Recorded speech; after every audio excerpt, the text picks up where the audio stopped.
G'day, Andy from Single Malt. How you going?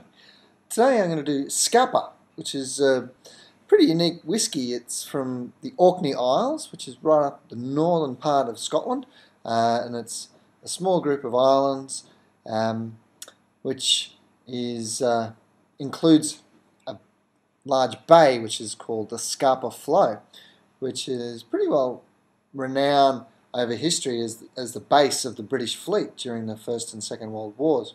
So despite the rigours and turmoils of the Northern Ocean, the North Sea, ships could harbour there safe out of the range of German bombers, and be in a very large harbour, large enough to house the British fleet, and in relatively calm conditions. So Scapa's right on the edge of the Scapa Flow, and when I say the Scapa Flow, just think of a large bay, the islands all around it, which stops the wind in all directions, and those islands form the Orkney Isles. So this whiskey is called the Orcadian, which is simply means it's from Orkney. And it's a bit of a unique beast. This is a very unusual distillery. It's always been made with care. It's still making the same amount of liquor as it was when it was first established in 1885. So whatever it is, 100 and something years later, it hasn't grown at all. In fact, going back to 2004, it was very close to being mothballed forever. It just isn't big enough to, I guess, reach that critical mass. There's two distilleries in the Orkney Isles, Highland Park being the other, but Scapa's only ever, it's currently only sold as a single malt, so the volume of production doesn't end up going into a blend at all. It's traditionally been sold as a 14-year-old. This release is a 16-year-old, and it might be working back through the stocks of the pre-refurbishment days, that it has got the extra 2 years of bottle age, or cask age I should say, but who's complaining about an extra 2 years of cask age? And I'm pretty excited about trying it, because I didn't get to try the original 14-year-old. I did try the Gordon MacPhail distillery label, which I think that was the 93, and it was crackerjack, so I'm really looking forward to trying this one. The really unusual thing about this whiskey is it's made by 3 guys. That's it. There's 3 guys that work in this distillery, and these 3 guys, Jock Pirrie, Michael Swanee, and Brian Ross, are the only guys that work there. That's it. There's they do the whole lot, the mashing, everything, and they make it. So I think it's pretty amazing that it's not some corporation with lots of people running around. It's 3 guys, and we even know their names. I think that's amazing. So it's always been a subtle whiskey. It doesn't have a lot of power or punch. It's more refined, very fine, pure spirit. But what really gives it definition is the water that's added to it. To get the water, they didn't use the water from the local creek or burn. They actually went up into the hills and found a spring that produced a very uniquely flavoured water.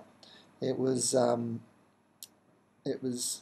water from the hills that had picked up the flowers and the heather flavour, and then passed through sandstone and down through the peat.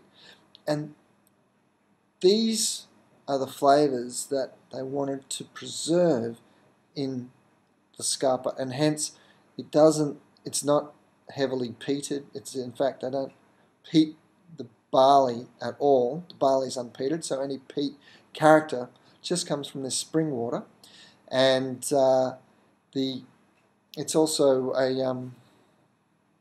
the other unique flavours come out of the water and aren't overpowered by oak. So they tend to use American oak, ex-bourbon barrels. It tends to have the lightest flavour. It's actually a reasonably dark colour, considering that. I'm a bit surprised by how dark it is. Quite golden. I suppose it is 16 years old.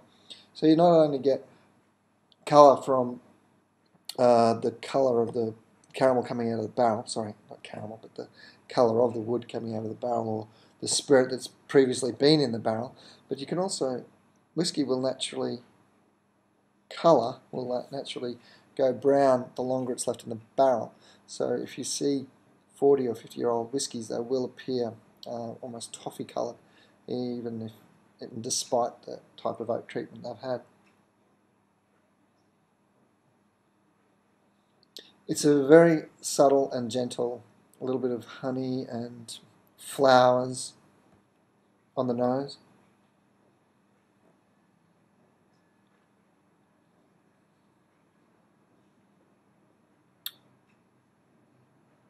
Yeah, pop. Straight away, really intense flavour, beautiful spirit, really clean, well defined. But then there's the secondary flavours, the more interesting flavours, the more subtle flavours come through. Things like icing sugar and almond slivers, honey, honey dew fruit, all sorts of really interesting little cherry flavours are gorgeous. Wow.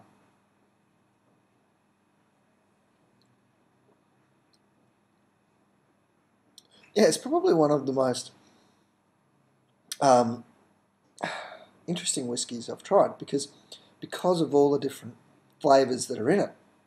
It's not just bang in your face, here's some barley sugar, bang in your face, here's some vanilla, bang in your face, here's some peat. There's none. You've got an intensity of flavour. It's like a ball of flavours, but then they untangle and soften and open up, and you can decipher one from another. And layers, and man, it has a beauty. So cheers to you, Scapa. Bloody hell, it's been a long wait for you, but I'm glad we finally got to meet. Cheers to you. I hope you enjoy one with me. Slanja.